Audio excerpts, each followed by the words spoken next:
that without becoming independent, we will not survive in Africa. Simple as that. There is no future for minorities and people who do not agree with the ANC in Africa under the ANC or the EFF or whatever radical rule there may be in the larger component called South Africa. We can absolutely not afford to sit back and leave the fate of basically our children and our grandchildren to a let's hope, or what if we wait long enough, it may come right. I'm telling you, if anybody tells me this evening that after the 28 years we had now, things will come right, he must smoke the other sock. He's disillusioned. No.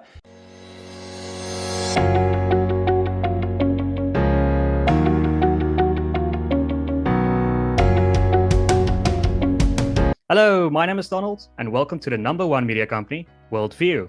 At WorldView, we explore everyone's perspectives on all things that can broaden our worldview. Today, we're going to have a discussion about Cape independence and the Freedom Front Plus's role in it. We are joined by Des Palm, a director at CapeXit, and Dr. Mulder, the chief whip of the Freedom Front Plus. If the leader of Al Jamaa was the president of South Africa, Dr. Mulder would have been hanged a long time ago. They are both supporters of the very radical and controversial position that the people of the Western Cape should have a say on whether they want to stay part of a corrupt government. So, gentlemen, welcome back to the show. It's great to have you on. Des, I want to start with you. What is your opinion of this new CapeForum, and how does it factor into CapeXit? For example, does CapeForum want the same things CapeXit wants? Donald, good evening. Good evening, Dr. Mulder. It's nice to be back on WorldView again. It feels like we haven't spoken to one another in years. But I remember we had that very good conversation last time in Somerset West. So thank you for the invite back. Look, I think that the independent scene has progressed quite a bit, and we've all kind of started finding our feet in the sense of what we want to identify with and how we're going to go about this. And we had the Cape Independence Forum under Dr. Peter Hammond, where we had a couple of the role players together, just throwing around ideas and deciding on the road ahead. And basically, I think just respecting one another in terms of how we want to achieve our goal. So the forum itself is kind of crystallized into, on the one side, the Cape Independence Advocacy Group, which, like you know, is a political pressure group, and CapeXit on the other side.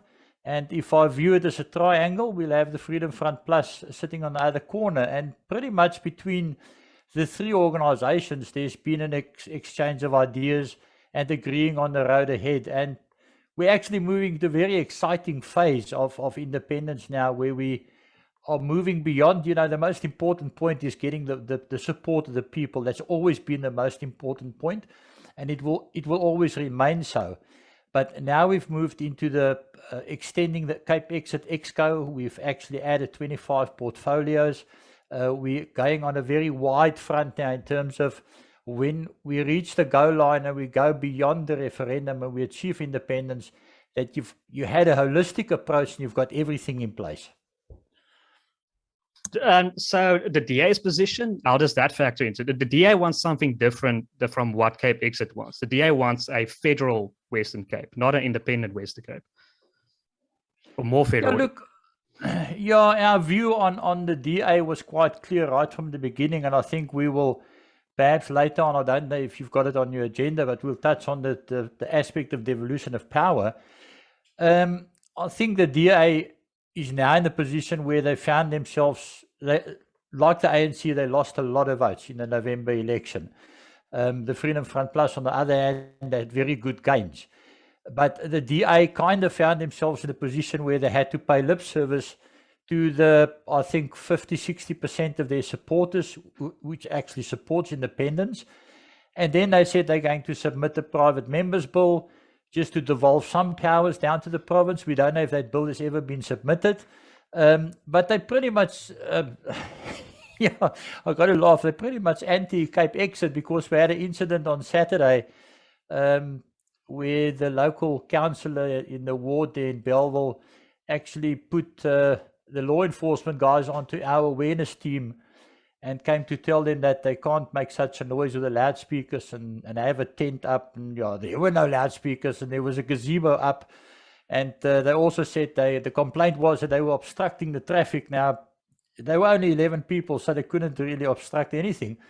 But it was clearly a bit of a vindictive move. So are we in their sights? Yes, we definitely are. I think we're also in the ANC sights at the moment. But yeah, they're not budging on their standpoint because you know what? They're between the devil and the deep blue sea. So it's a difficult choice for them to make. Doctor, the DA has promised to deliver a referendum, apparently, in the Western Cape. Do you trust him to do it? Especially a person like Premier Alan Winder, who, I mean, you can put it lightly, he's not in favor of Cape independence. Good evening, Donald and Des as well. No, it's a privilege and honor to be back and to talk to you guys again. And I think it's rather important that we discuss all these different things.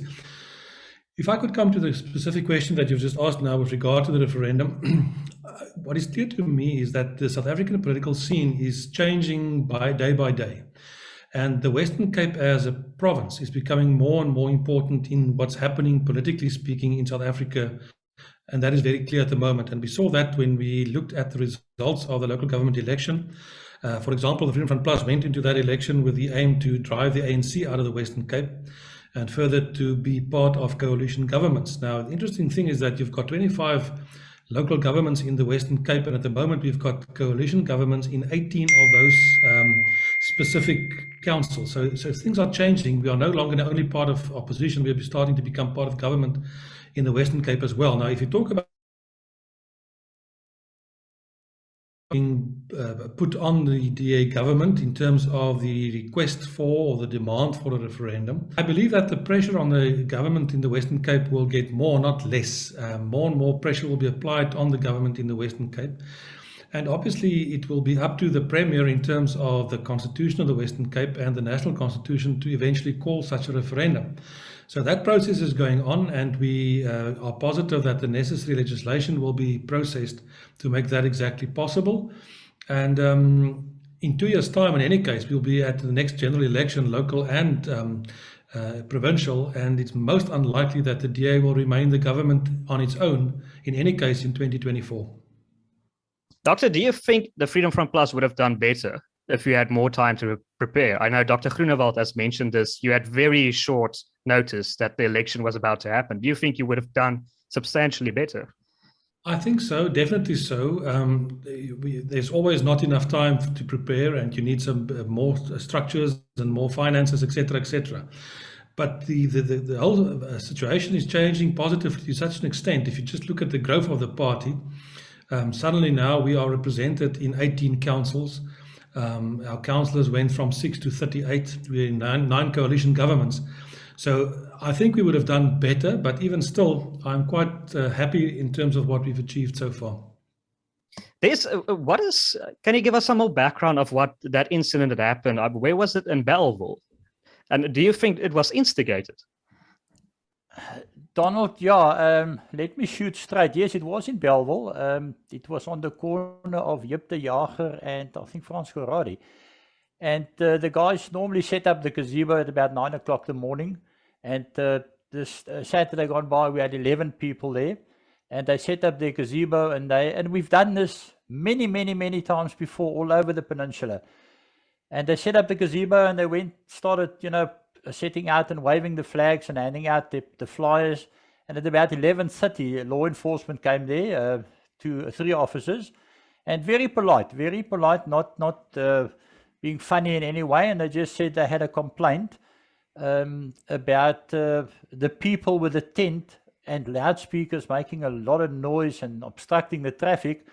So Warren, one of our directors, happened to be there at that point in time, and he asked the guy, but where's the tent? And the guy said, well, he said, but by the way, where's the loudspeakers? And the guy said, well, okay, there's no loudspeakers. He said, well, so what's the issue? Because nobody's obstructing traffic either. And then law enforcement took some photographs and took the details down of Andre, who's in charge there, in his vehicle. And they left. And then one of the people in the area, one of the residents, came around and asked whether we were, or the guys were harassed by law enforcement. And they said, no, not at all. The guys were quite polite. He said, because he's on a WhatsApp group and he believes it's the local councillor there, it's Ward 70, the local councillor is the person behind lodging the complaint and getting law enforcement out. And this resident was quite upset. He said because they've been battling with this councillor just to listen to them in terms of vagrancy and crime in the area, but he finds it easy to actually go for a soft target like 11 very law-abiding citizens, not obstructing anybody, rather go after them than sort out the problems in the area. So, yeah, the guys had an exciting morning. What is the name of this DA councillor? Got no idea. Someone should Google that and deliver it in the comments. But when I spoke to Hein Marks, he talked about an interim government. Hein Marks, your best friend. He talked about an interim government. I don't know what is the CapeXit's policy on an interim government. For example, he already has a Minister of Health and a Minister of Communication. What is the relevance of that?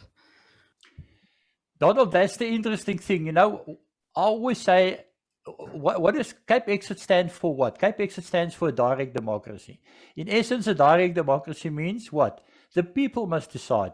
So how can you say you're representative of the people and here you've chosen your Minister of Industry and Mining and Tourism, and you're not giving the people a direct democracy. You're giving them exactly what we got now, a top-down government where somebody else is deciding who's going to wear the hat of whatever portfolio. So no. What CapeXit is doing is we look at advisory panels. We got experts together on all the portfolios, be it education, agriculture, whatever, and the people would come up with basically what we asked them is go and look at the current status quo, identify where the problems are, and then come up with a solution, which is a practical way to approach these things. So once you go beyond the point of independence, your advisory panels will come in exactly that and in an advisory capacity. I cannot say to Johnny that please tell me which color tractor is the best to plow with, and after independence go and say, okay, the tractors are all going to be green or pink and Johnny is going to be in charge. You know, it doesn't make any sense. So you must be clear in terms of what your organization stands for, and then really not only give lip service. I mean, you've got to be structured in a way that you can deliver. And if you, in any way or form, lose sight of the fact that you're doing this to represent the people of the Western Cape, and at the end, it must be a direct democracy. If you waver or go outside those two lines, I seriously question why you're doing this, why you're having this independence drive then. Doctor, after the local election, the EFF made some very serious demands of the ANC. It's like national demands, not local municipal demands. Isn't there an argument that the Freedom Front Plus can do sort of the same thing, especially in the Western Cape? Can't they tell the Democratic Alliance, we're not going to form a coalition with you in any of the municipalities if you do not deliver a referendum on Cape independence? Yes, that could happen, and it could be possible. It could still happen as we progress. I'm a little bit more optimistic. I think that the DA is going to cooperate with regard to referendum. I think they understand the risk that if they position themselves in opposition to this groundswell, they will just become more and more irrelevant in the province. And I think they understand that. So I think we can expect the Democratic Alliance will cooperate in the referendum. The question to be asked, that will be a point of dispute in terms of how that is phrased and when and the date and how it's going to happen. But obviously, first of all, we will first need to get the necessary legislation and amendments to make that possible. And who knows when it's going to happen. If it happens soon, then it's one thing. If it happens a bit later, I'm convinced, as I've said previously, that the DA will not govern the Western Cape alone after 2024. That's in 2 years from now. 2 years from now, we will be in the last phase of the next general and provincial election. That's 24 months from now. And then obviously, when you then negotiate a coalition, all kinds of things will be in that coalition agreement. And surely the interests of the whole idea of independence for the Western Cape will be part and parcel of those negotiations. Do you think it will be very difficult to win the referendum if the DA were to say you should vote no? Because, I mean, they have a lot of money behind them. So, I mean, wouldn't it be difficult to win that referendum? Well, my personal view is that, and I've said that in the past, that you do not want to get to a referendum unless you know that you're going to win that referendum. I don't want to see us going into a referendum and run the risk that we lose the referendum and then being told afterwards, no, you've had your chance and now you can wait for the next 20 years. We don't have 20 years. So what we need to do is to make absolutely sure that when we go into the referendum that we need to win that referendum. And that obviously will depend on the wording of a question or questions. And what comes out of that. My indication at this stage is that if the DA is prepared to go into such a referendum, that they are thinking of formulating more than one question during the referendum. In other words, certain things to put emphasis on things that they feel strongly about, but also to accommodate the idea of independence as a further question in the referendum, and then to participate. But that's still just a suggestion from our side. I think we must just make sure that the yes vote wins hands down. So do you think it's sort of the same situation as what David Cameron pulled in the UK, a referendum early to crush the idea, while the polling is low for the idea? That could happen. That could still happen. As I've said, there are a few legal hurdles that we first need to get over in terms of the legislation, relevant legislation, in terms of building the necessary political will. But it may be that they try to do that, but they may be in for a surprise, and exactly the same what happened in the UK could happen here. If I can play devil's advocate, I mean, a lot of people say, for example, Davie Rood has said, just wait it out. Don't bother with independence. It's too difficult. It's too tiresome, too cumbersome. Just wait it out. The government will collapse, or eventually they will get a new government in Pretoria. So why are you bothering with independence? Donald, because let's imagine this government collapsing. What are you going to get? What's your alternative? You're not going to get a better government. If the DA has already made noise and said they would jump into bed with the ANC, if they do so, they're not going to be calling the tunes. I mean, they will be following whatever the ANC decide on in terms of policy. On the other side of the coin, if you've got the ANC and the EFF getting into bed together, it's going to be infinitely worse than what you got now, with all your RET policies and everything coming into play. So we can absolutely not afford to sit back and leave the fate of basically our children and our grandchildren to a let's hope, or what if we wait long enough, it may come right. I'm telling you, if anybody tells me this evening that after the 28 years we had now, things will come right, he must smoke the other sock. He's disillusioned. No, there is no alternative out. I mean, we would not have vested all this time and energy into the independence drive if we thought that there was any other way out, any alternative. And trust me, the drive for independence is a time-consuming exercise. It eats up your time. We're all people that's got a bit of a day job, but I can tell you we actually spend more time on independence and CapeXit than on our day jobs. And not one of us would have done that if there was any minute chance of an alternative happening. So no, I don't think there's any future. The status quo will change, absolutely. If it will change to the better, I'll give it a 0.0001% chance. And I mean, you can do both. I mean, you can try to get a better national government and at the same time push for independence. It's not one or the other. Yeah, absolutely. If they surprise our socks off and they get it right, I will fly up to Pretoria and say, guys, well done, but I don't think I'll have to budget for a flight. What is the Canton system that CapeXit has proposed? How will it work in the Western Cape? Donald, it's simply going back to the old systems of municipalities. The moment they amalgamated all the municipalities and they became the mega city in the Cape, it was actually a disaster. Well, it still is a disaster. The Canton simply means you bring your governance down to the lowest level possible, and that's municipalities. In the old days, we used to have municipalities. If you look at the northern suburbs, Bellville, Parow, Goodwood, they all had their own municipalities. Everything was functioning on the lowest level possible of governance. Nowadays, you've got to submit a C3, and you don't know if it's ever going to get somewhere, get to the right person. A canton is simply the lowest level, and obviously it's come from Switzerland, the idea. where they've got cantons, which is basically municipal areas. We started playing around with the one in Tableview, which is Tableview, Parklands, Sunningdale, the area itself, but it's not finite. It can change. Once you got past independence, again, the people will decide. But in Switzerland, your cantons, they've even got it down into smaller units, which they call communes. So the idea is get down to a very small system or small sphere of government, and the justification for that is very simple. I live in Tableview. I've got no idea of what's going on in Mitchell's Plain and Grassy Park.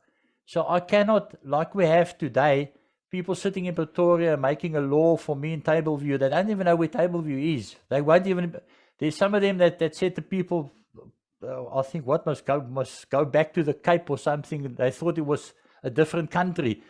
So I can't sit in Tableview and make a law for somebody in Mitchell's Plain. And the flip side is also true. He can't make a law that governed me because our circumstances are different. So it makes absolutely sense to have your spheres of government down to that very low level, localized level, and that is when it works. To get away from the top-down government, and what will happen in a system like that is people start taking ownership for the area they're in. And we've got a very wide view on it, that your employment, like for your police, your municipal workers, everything must come out of that area that we call your canton. And the moment you start giving people ownership, you give them pride again in the area, and you sit with a much, much better system. Doctor, I've spoken to Rob Davis.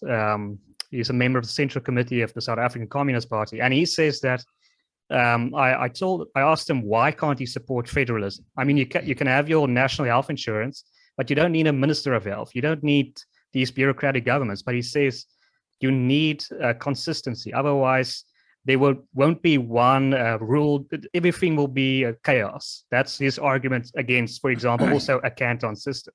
So what would your response be to that? Sorry, did you say everything will be chaos? It's already chaos. Yeah, no, so I don't understand this point. It's already chaos. That's always my argument. But yeah, Doctor? Yeah. No, let me respond in that way. What Rob is basically saying is a typical communist kind of approach, where everything is centralized and all decisions are taken on a centralized level with centralized planning, etc., etc. And we saw where that brought the Soviet Union. We saw what happened in the former East Germany and other communist countries around the world. So it's always the argument that from the communists locally, basically to say, but they didn't do it the right way. We are going to do it in a better way. Now, I look at the East Germans and I think they are very proficient and very efficient and very determined people. And if they didn't succeed in making a success of communism, I've got no worries that the local ANC or the South African Communist Party is going to succeed in any ways. We don't have to worry too much about that. But the reality is it's exactly the opposite. We just have to look at best international practice. Where are countries that are really successful? And that brings into the whole question of what I would call subsidiarity, which is basically, it goes with the Canton kind of idea, where decisions are taken, all decisions are taken, or those that can be taken at the lowest level, closest to the people, where people get involved in their own lives and they take their own decisions. And only decisions that cannot be taken at the lower level are then taking up to a higher level, and only certain things happen on the highest level.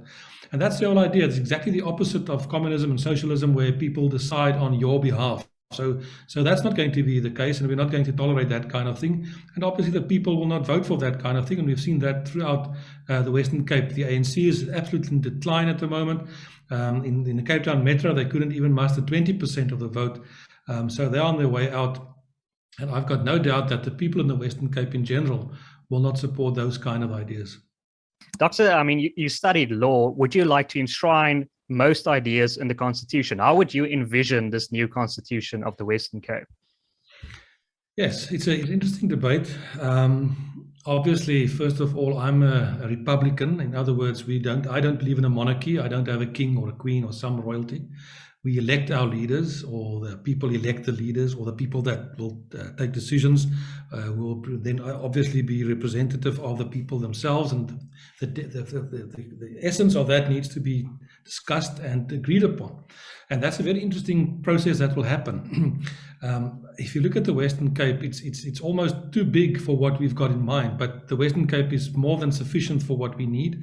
And it will be quite exciting to get the constitutional dispensation. So obviously, it will be a democracy, and we will have to go through the process of discussing and involving everybody in terms of agreeing on a constitution.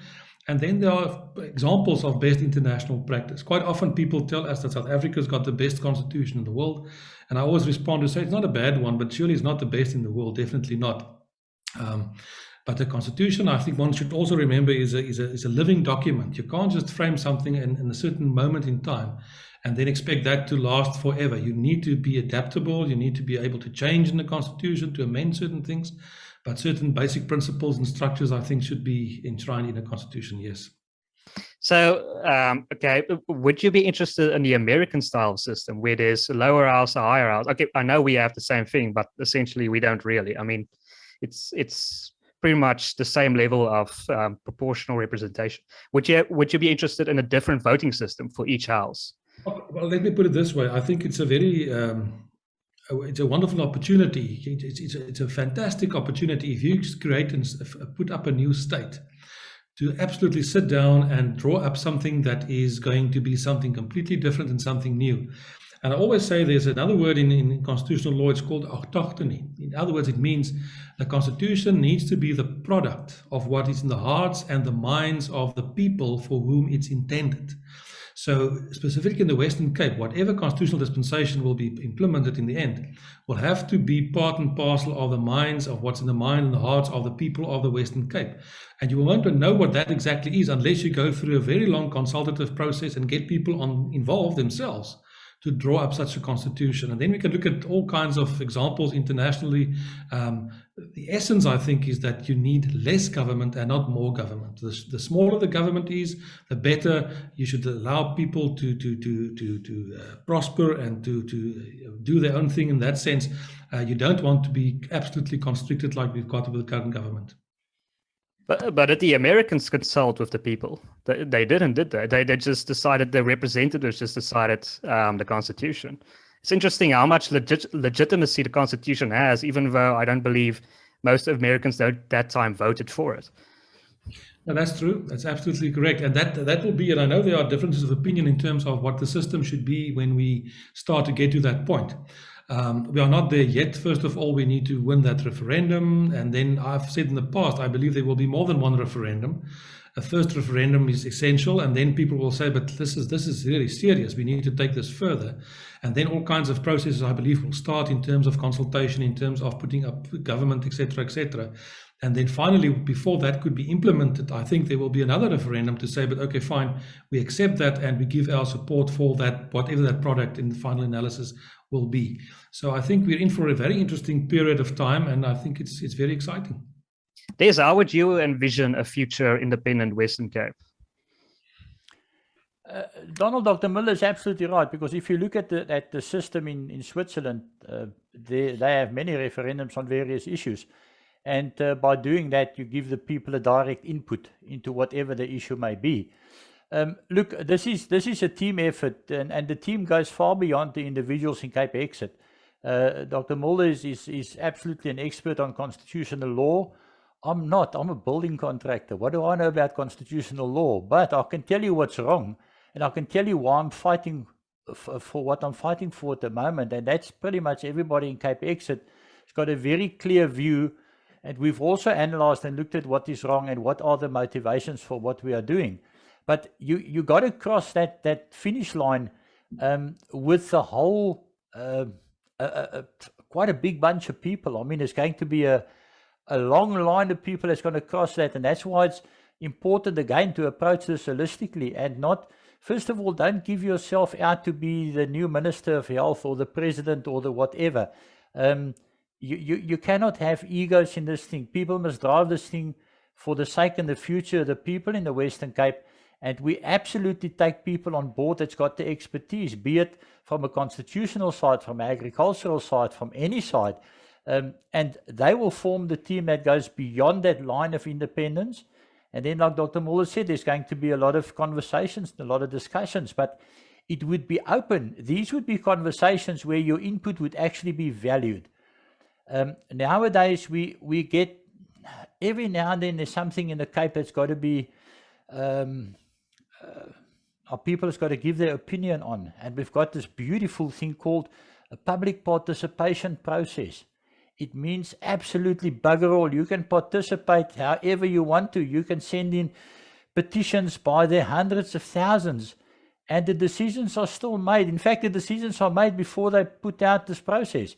So that to me is the exciting thing, where we're going to move into a system of governance where the people can really have a say. And the beautiful thing to me is, if you have any person in a public office who's not performing, the people can take him out and not wait for 4 years.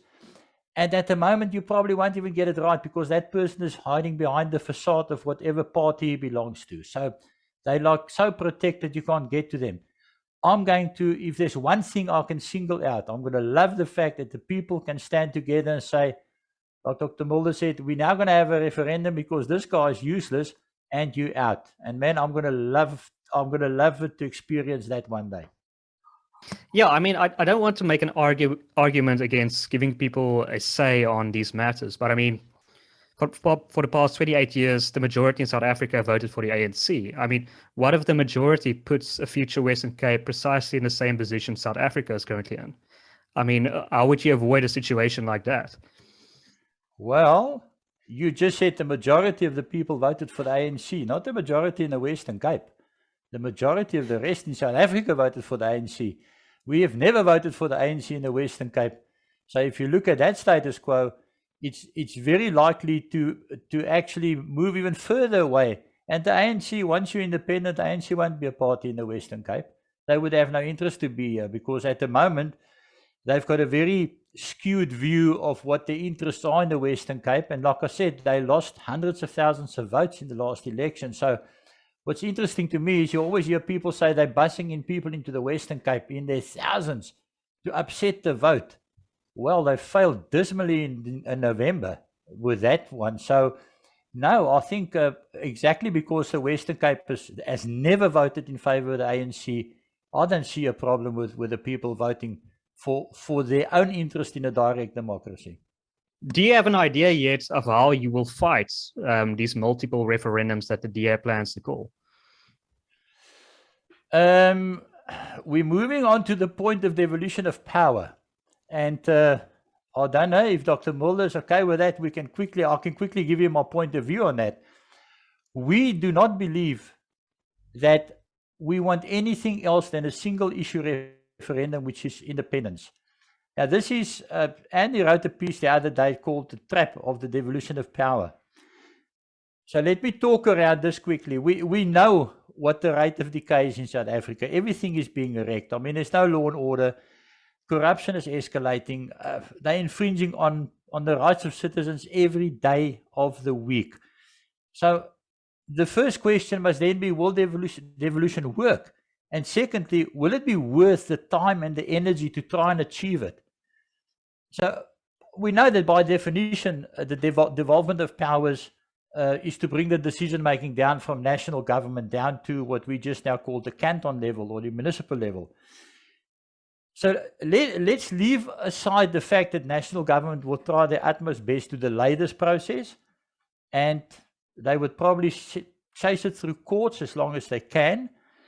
And let's say that, or the question I ask is, can the South African government, let's assume they've devolved the powers, and the favorite ones that the DA goes for is policing and railways.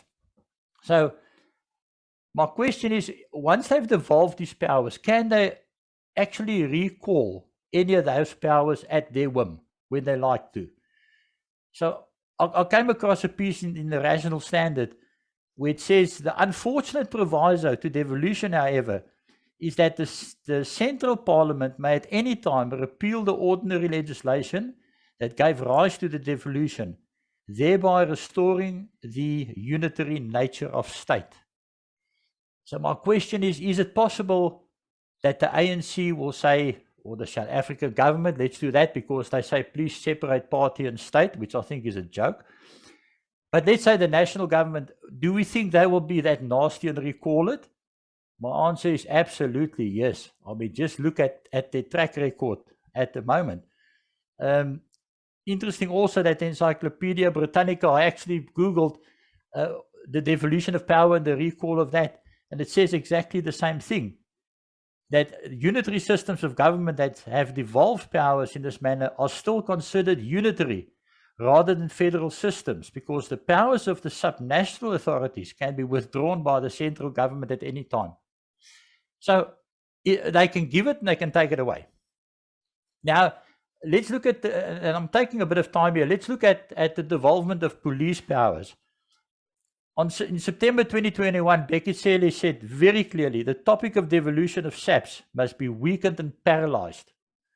If that's not a red flag, it is a major, major problem. And you also said the Western Cape government continues to sabotage the efforts.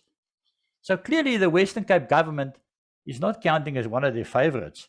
And these points of view are those of the central government, not Zille. If he disappears tomorrow, the central government will hold on to that. So to finish off, let's say I'll give you, I'll devolve the power of policing.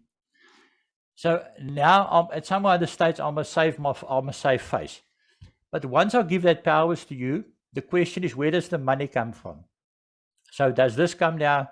Let's say the budget allocation we would have had for policing, instead of going to national government, it comes to provincial government. So that's fine. So I've got the power of policing and I've got a bit of money to do it. But now if I'm central government, I want to save face. So first of all, I may make your life very difficult in giving you your money, your budget to actually do your policing. But let's say I'll give you the money.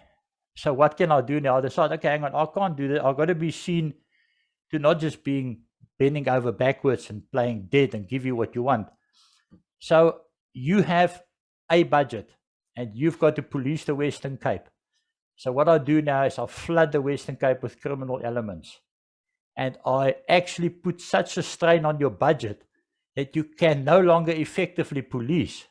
What do you want to do? You're going to go and ask the South African government for more money. Well, good luck with that one. So you have to still effectively police. So are you now going to turn around and tax your local citizens to get more money? Because the national government will be sitting very ready to say, you see, we now devolve the powers and it's not working. So that is what we call the trap of devolution, because I can bet you my bottom dollar that if they ever say, yes, we will devolve those powers to you, watch out for the catch in that. So, Doctor, I know what the counter arguments of that would be from the Democratic Alliance. They would say, okay, I mean, it's better than nothing. I mean, you're not going to get, John Steenhuisen would most likely say, you're not going to get independence. If you get independence, you're going to have to pay for the future Chernobyl, Kuberg, and Cape Town port. You're going to have to pay all those taxes. So this is better than nothing. Those things might happen, but this is better than nothing. Let me try to respond to that from Freedom Front Plus's perspective, or let me say, let me see how I can put this. I want to start the argument from the other side, from the top down. And I would like to start off by saying that without becoming independent, we will not survive in Africa. Simple as that. There is no future for minorities and people who do not agree with the ANC in Africa under the ANC or the EFF or whatever radical rule there may be in the larger component called South Africa. And I've said that in a previous discussion. I think that I always look at South Africa as an artificial colonial construct, a boundary drawn by the British in 1910 telling us that we're all South Africans. What does that mean? I don't know. There's no such language as South African. People find it very difficult to say what is typically of the culture of South Africa. And some people will say braai, and others will say some gumboot mine dancing. But what is typical traditional culture in South Africa? We are not. We are very diverse. So let me start off by saying that we are not going to succeed or will not survive if we do not have an independent state. Now, the question is, how do we get to that point? And if you look at the Western Cape, I would argue, and I don't know, we'll have to do opinion polls in future and we'll see what comes out of it. But let's say, for example, that in the Western Cape you have a certain percentage of people who do not want to have anything to do with independence. They want to be part and parcel of the larger South Africa, and they want to be governed right from the Thule House. There's such a percentage. Then there's another percentage, perhaps people who may at this stage support the Democratic Alliance, who believe that devolution of power is the way to go, more say in this and that and the others. And then there's another group of people that say, we understand that devolution, it sounds very nice, but that's not going to solve the problem. We want outright independence. So when we get to that referendum, we need to win that referendum. And I don't want the people in favor of devolution to gang up with the pro-Thule House people and form a majority. We cannot allow that. So we will have to look at how we take this when we get to the referendum question and to the processes that will come on the table. Devolution, I want us to think in terms of a pyramid, perhaps. Let's go to Egypt and see a pyramid in our minds. And you've got different forms of power. You've got power to exercise on local level in local government. And then you've got some more powers, be that in a region, and going slowly to the top. And right at the top, you've got what I would call sovereign power, when you become an independent state, like you've been recognized internationally and you can determine your own destiny. Now, what quite often happens is when people like ourselves come and say, but we would prefer independence, people would come and say, no, that's very unrealistic. And then they gave all the stupid little arguments. The ANC will never allow that. Who cares what the ANC will allow or will not allow? It's not for them to decide on my future. Or they will say it's not possible, it's not going to work, it can't be, it's too expensive, blah, blah, blah. And then they offer different solutions. What about some more federal powers or some devolution, etc., etc.? And the arguments that Des could put on the table are all valid, and it's absolutely correct. But if you study the whole question of people that go for independence, there comes a time when people will just say, no, we're no longer interested in all these other alternatives. Nothing but solid independence will satisfy the demands and the needs of what the people really want. And we will get to that point. We will go through the motions in the meantime. And the DA will obviously try to do this and the other. But let me say from Freedom Front Plus's point of view, and you made the point earlier, if you talk about the rest of South Africa, it's not a question of either or, as our perspective. It's a question of and. And there's no reason why the Western Cape cannot go the route it wants to go and become an independent state. That does not mean that you turn your back in terms of the people that are also part and parcel of your people or your cultural group who may reside somewhere else. Not the question that you just turn your back on them. It's an and kind of solution. And I always use the example of Israel, for example. Not all Jews reside in the state of Israel. Many Jews are across the world making good life and good living wherever they are. But there's a powerhouse behind their backs called a sovereign state called Israel. And I see the Western Cape to a certain extent as such a bastion that can develop, and we need to have that so that people can move out beyond South Africa into other parts of Africa as well, play a role. But there is a homeland, a fatherland, which is ours, which will be independent. And even if the Democratic Alliance at this stage, they've said that in the 2019 election, they've already had posters and billboards that say devolution of power and control of this, that, and the other. I don't mind. Let them try to get that, and it will assist in the process of taking us further and further along the way. But in the end, devolution can never be the answer because there's no history. We are not in a federal state. We don't have a situation like the United States where the rights of the different states are respected, or in Switzerland where the rights of the different cantons are respected. No, we've got exactly the opposite. We've got a strict unitary state with a government that tends to move in the direction of absolute central control and planning. They know best, they think. So when you say there's no future for minorities in South Africa, do you have no hope then in a potential ActionSA DA coalition? I mean, you were part of those meetings. What is your... Yes, I'm still part of those meetings, and I'm still part of the processes. I'm still the chairperson of that technical committee, and we've done that very successfully in terms of Gauteng, where we have taken the 3 metros out of the hands of the ANC and we formed coalition governments while still governing there. And I believe that it's still possible. Who knows? Depending on what happens. I saw the newspaper, the Pretoria News, it was last week when I was in Pretoria on the 4th of April, last Monday, where Mr. Ramaphosa, I don't know if you can see that, there's a quote, where he predicts that the ANC will lose power. And I agree with him. He says the ANC is in huge trouble. So it may be possible that in 2024, the ANC could go below 50%, and we may be able to form a coalition government. That may help. Obviously, from the Western Cape perspective, I believe that such a national coalition government will be looking with much more favorable view towards what we want to achieve in the Western Cape. Whether it's going to be sustainable in the long run, that's a completely different question. And I'm not going to wait for that specifically and say this is the only solution. Yes, it's part of the solution to assist, but in the end, we need our own independence. But Doctor, what is the deal with Helen Zille and Herman Mashaba's relationship? It's something I really don't understand. But I mean, you were part of these meetings. And I asked Dr. Groenewald, is he pro-handshake? Because it doesn't seem like Helen Zille or Herman Mashaba is pro-handshake, shaking each other's hands. No, there was that specific incident right in the beginning of the negotiations, and there's a history behind that, certain things that happened at different meetings. Let me speak in general. I think the problem is the following, that the majority, it seems, of people involved with ActionSA at this stage are people who, to a large extent, came from the Democratic Alliance. Remember now, Mr. Mashaba was a mayor of the Democratic Alliance governing in the city of Johannesburg until that coalition came to an end, which was basically a minority government. And I think there's a lot of bad blood in terms of people who were in the same party. Now, obviously, I believe if you look at coalitions, there's a role for each one and every party to play and to make your appeal to your specific support group. And in that regard, it's my view that ActionSA can play a constructive role, and what they should do is they should take votes away from the ANC. And in that process, we will weaken the ANC and get the ANC below 50%. But if you listen to what they are saying at the moment, their full focus and total onslaught is not on the ANC, it's on the Democratic Alliance. And that is quite counterproductive. I think it's destructive. It's no use that we just share the votes amongst the opposition groupings amongst ourselves.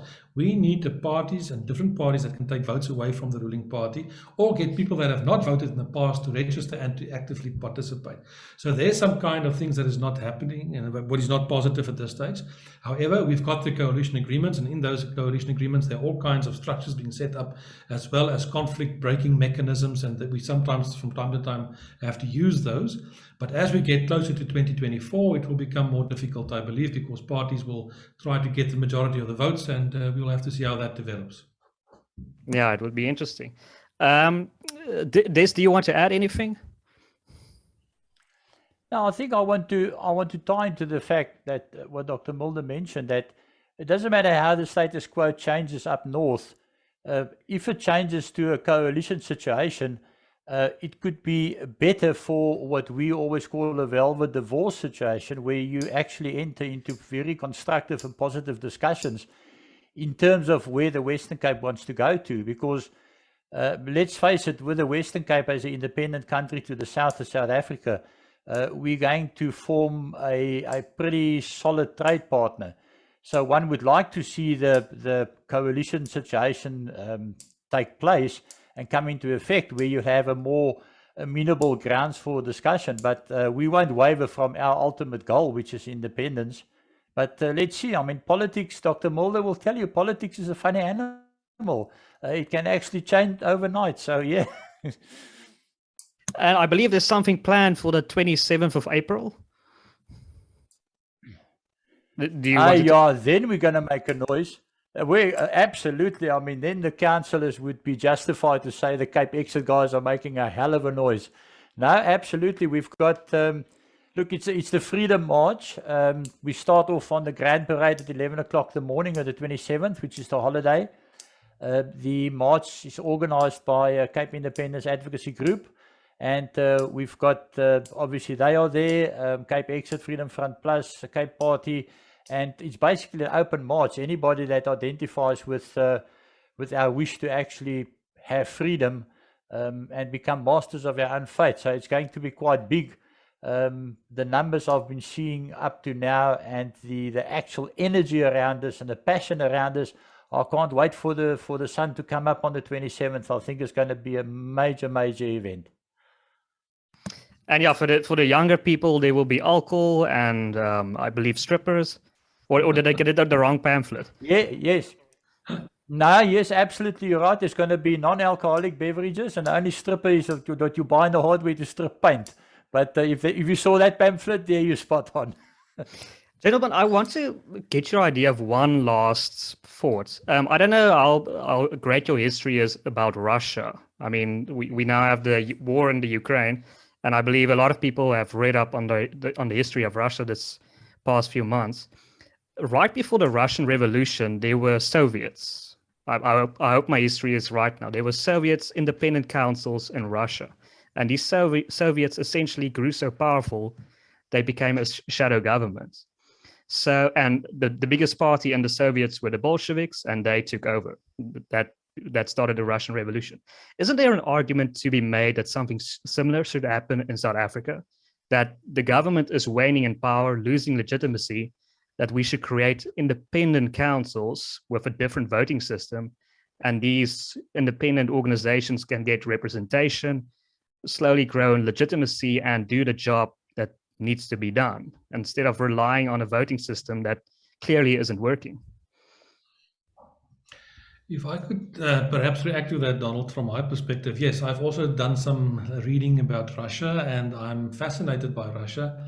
I've been to Russia, and there's a long history between Russia and South Africa to a certain extent. I don't know if people remember that during the Anglo-Boer War, there were some Russian military people that came to the support of the Boers during the Anglo-Boer War. But be that as it may, and the whole Ukraine debate is a different debate. The fact of the matter is that sometimes we place too much emphasis on thinking so much in legal terms and in terms of doing things the right way. I use the two phrases that you're familiar with. The one is de jure and de facto. In other words, quite often people say there's nothing that we can do. Why not? Well, the Constitution is not allowing that. Okay, fine. So the Constitution says we can't, so we don't. That is the de jure approach. And people are sometimes so trained to be so obedient to do exactly what is being said in terms of the legal aspects. But what we quite often find in practice, in history throughout the world, is that certain things just happen spontaneously de facto on the ground, with or without permission, with or without the blessing of a government, whoever that may be. People just start to create a certain factual reality. And they just continue doing so. And when governments become so weak, like the current government in South Africa, that tends to happen more and more. People just continue. They start doing their own thing. And then eventually, when that has gone its full conclusion, then the legal process have to come afterwards and say, well, we now have to deal with this de facto reality. This now happened, and then we need to recognize that kind of reality. And I'm not the person that does not believe in constitutionalism or does not believe in the rule of law, etc. But then it should be the true rule of law which also recognizes the right to self-determination. Not only the rule of law where a majority is busy with dominating other minorities in South Africa and basically taking our rights away. That alone can't be the rule of law. So I foresee that in the future that this de facto reality thing is going to become more and more prevalent in South Africa, and in the end the de jure thing will follow. If I can just say another thing perhaps with regard to the Western Cape specifically. The first prize, our first prize will be when we gain our independence in terms of an internationally recognized agreement or settlement. In other words, you would like to get this new state going after you've gone through certain processes to be part and parcel and internationally recognized in terms of an agreement. That will be the first prize. But that is not the only way to attain your independence if need be. Yeah, gentlemen, I see our time is running out. If you want to, last words. Donald, thank you. Now, I absolutely agree with Dr. Mulder. I mean, we always say form follows function, and I think he's put it very well. Again, to summarize, we're in a very, very exciting time. One seldom realizes that you're actually in the process of changing history, and we are changing history for the better. And perhaps just a call out to all your viewers to come and join us on the 27th of April, 11 o'clock on the Grand Parade, and come and show the world, come and show the South African government and show the world that we can actually get together, stand up and just make our voices known, or heard rather, and our feelings known. So absolutely, thanks for the opportunity, and let's have a chat again, because I think we would have to have more and more of these, because the developments are going to start coming far quicker than what they've been in the past. Yes, definitely. And I'll be there with my trusty videographer to do some interviews in person. Doctor, any last words? No, I think we are, as Des correctly points out, we're living in interesting times. I think it's wonderful to be part of this, and it's good to see how the energy is getting more and more and more as we start to create our own future. No one should be more interested in your own future than we should be ourselves. Not the ANC, not President Biden, not the Pope. Nobody is going to come and do what we need to do for ourselves, and this is the time to do it. Well, great. Thank you, Doctor, for that optimistic message. And thank you, Des. Thank you so much for your time, gentlemen.